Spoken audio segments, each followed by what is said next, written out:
ताज़ियत के ऊपर भी जाते हैं तो लोग कहते हैं आप कोई जोक सुनाओ, तो वही हमारे पॉलिटिशियंस का हाल है। हम कहीं भी जाते हैं तो कहते हैं कि आप तकरीर करो, तो मैं आज तकरीर के लिए नहीं आई, आप सबका शुक्रिया अदा करने आई हूँ कि आपने सोनू जी का बड़ा साथ दिया। आगे रिजल्ट क्या निकला उस वो तो चलता रहता है, पर जिस तरह से ये लड़ा और जिस तरह से आप इसके साथ चले उसके लिए मैं आप सबकी बहुत शुक्रगुजार हूँ। तो मैंने इन सबको जिम्मेवारी दी। आदित्य यहाँ पर है, हमारे जो कैंडिडेट वो भी रहे हैं, तो इन्होंने बड़ा खूब ऐसे लड़ रहे थे। मुझे नहीं लगता है बीजेपी या कांग्रेस इलेक्शन इस तरह इतने जोरों शोरों से लड़ रही थी।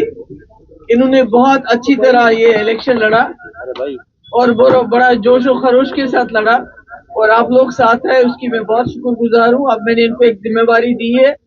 मैंने कहा हमारे जितने भी असेंबली कैंडिडेट्स हैं, अगर वो शहर में हैं तो वार्ड इलेक्शन लड़ेंगे, अगर वो गांव में है तो सरपंच इलेक्शन लड़ेंगे, क्योंकि ये सीढ़ी है, आपको कहीं ना कहीं से शुरुआत करनी है। इसमें कोई मलाल की बात नहीं है कि आपने असेंबली लड़ा तो आप वार्ड नहीं लड़ सकते, ऐसा नहीं होना चाहिए। और उसमें आप लोगों को इनको जिता के वापस भेजना है, ताकि ये अपने लोगों की, अपने मोहल्ले की छोटे छोटे काम कर सके। क्योंकि सरकार तो अब बीजेपी की एक तरफ से, एनसी और कांग्रेस की दूसरी तरफ से है। बीजेपी की इस तरफ से कि सेंटर में, और यहाँ लेफ्टिनेंट गवर्नर उनकी जमात का है, आधी सरकार उनकी है, आधी सरकार नेशनल कॉन्फ्रेंस और कांग्रेस की है। तो अब ये छुटमुट जो नीचे है, म्यूनिसिपैलिटी है, पंचायत है, तो इसमें पीडीपी का थोड़ा सा आप मदद कर लीजिए, उनको रोल दे दीजिए ताकि हम लोगों के काम कर सके। बाकी यहाँ अभी जो मेरे से पहले यहाँ बात कर रहे थे उन्होंने बताया मुल्क के हालात अच्छे नहीं हैं। ऐसा है कि जो हमारे जो लीडर रहे हैं, गांधी जी से लेके जवाहरलाल नेहरू हो, मौलाना अबुल कलाम आजाद हो, सरदार पटेल साहब हो, अंबेडकर जी हो, जितने भी लीडर रहे हैं, उन्होंने इस मुल्क को हिंदू, मुस्लिम, सिख, ईसाई सबका घर बनाया है। ये सबका घर है, साझा घर है। और गांधी जी ने तो अपनी जान भी दे दी इसके लिए, मगर जो आज हालात हो रहे हैं उसमें लड़ाया जा रहा है आपस में। और मुझे डर है, खौफ है, जो 1947 में हालात हुए थे, तो कहीं ना कहीं हमें उसी तरफ लेके जा रहे हैं। क्योंकि जब नौजवान नौकरी का जिक्र करता है, नौकरी की डिमांड करता है, उसको नौकरी नहीं मिलती है। वो अच्छे अस्पतालों की डिमांड करते हैं लोग, वो अच्छे अस्पताल नहीं है, हमारे पास नहीं है। अच्छी शिक्षा नहीं है, क्योंकि जो तालीम है वो सबसे बड़ा हथियार है। वो इंसान के पर लग जाते हैं तालीम से, वो आप दे नहीं सकते हो। हमारी गलियां, हमारे कोचे, हमारे सड़कें आप ठीक नहीं करते हो, तो क्या करते हो कि मस्जिद को गिरा के इसमें देखो मंदिर ढूंढ लो। यही है ना, यही हो रहा है। अभी देखिए संभल में कितना बुरा हादसा हो गया। वो बेचारे, उनका कोई लेना देना नहीं, कोई दुकान पे काम करता था, कोई रेडी पे काम करता था, मार दिया, गोली मार दी, तो कौन बात करेगा? आप बात करोगे तो उल्टा आपको ही जेल में डाल दोगे, जैसे उमर खालिद 4 साल से जेल में है। तो आजकल सुनवाई कहीं कोई नहीं हो रही है। अब देखिए अजमेर शरीफ दरगाह 800 साल पुरानी, जहाँ हिंदू, मुस्लिम, सिख सब जाते हैं, और वो हमारे भाईचारे की, गंगा जमुना तहजीब की निशानी है। अगर कहीं निशानी ढूंढनी हो तो वो अजमेर शरीफ जाके देखना चाहिए कि हमारी हिंदू बहनें, हमारी बच्चियां, हमारी माएँ कैसे वहां अपना सर झुकाती हैं, मन्नतें मांगती हैं। और दूसरी तरफ से मुसलमान होते हैं, तीसरी तरफ से हमारे सरदार भाई होते हैं। तो ये, इससे बड़ी मिसाल कोई नहीं हो सकती हमारे मुल्क में।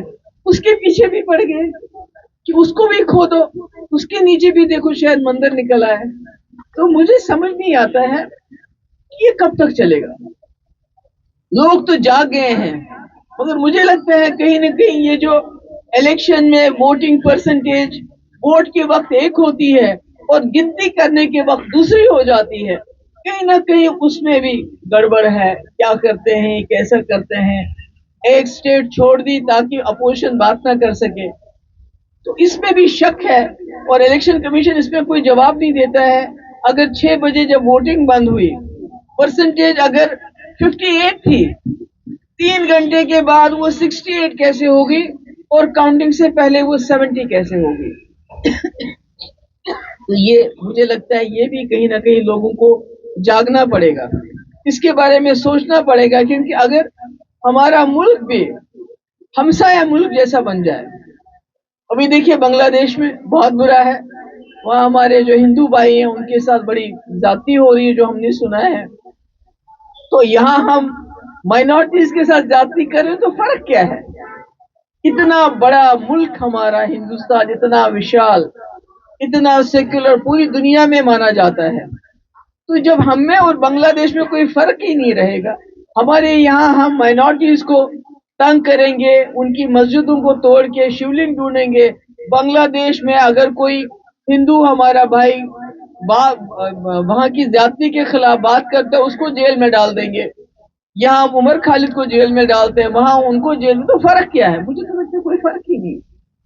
ये बांग्लादेश तो इंदिरा जी ने इसको आजाद किया था, मगर आज वहां भी हालात बिल्कुल वैसे हो रहे हैं और हमारे यहाँ भी हालात वैसे हो रहे हैं, कोई फर्क नहीं है। तो मुझे लगता है यहाँ के लोगों को, जो हमारे सेक्युलर, देखिए हिंदू मेजॉरिटी सेक्युलर है, इसके बारे में मुझे कोई शक नहीं, और हमारे सरदार भाई हैं, हमारे मुसलमान भाई हैं, माइनॉरिटी में हैं, तो उनको मतलब वो इसके बगैर कुछ सोच नहीं सकते, उनके पास कोई रास्ता नहीं है, मिलजुल के रहना है हम लोगों ने।